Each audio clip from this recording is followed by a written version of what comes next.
Tentu bisa dong, karena ketika kita menjalankan hobi, otomatis kita meriset emosi-emosi negatif yang ada dalam diri kita. Jadi kita perlu wadah untuk menyalurkan energi-energi negatif itu supaya kita bisa minimal jadi netral lagi.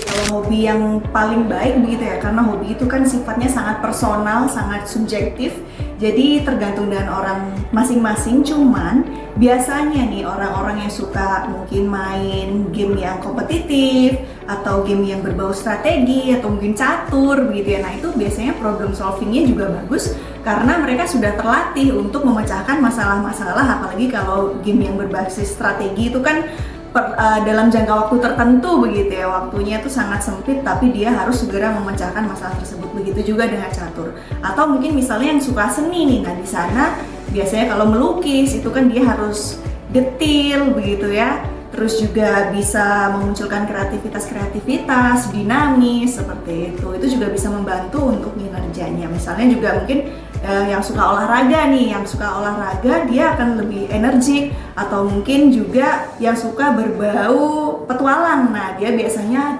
adaptability-nya itu bagus.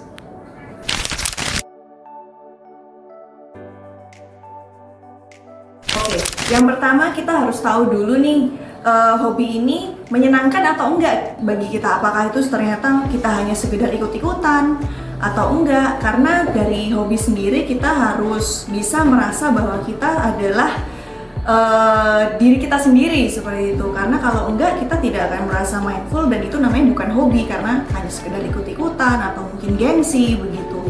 Kemudian meskipun hobi itu tidak langsung berpengaruh kepada pekerjaan kita, tidak ada hubungannya sama sekali, itu tetap bisa minimal membuat kita merasa senang, dan ketika kita kembali bekerja atau kembali ke rutinitas itu kita tidak dalam kondisi yang stres seperti itu.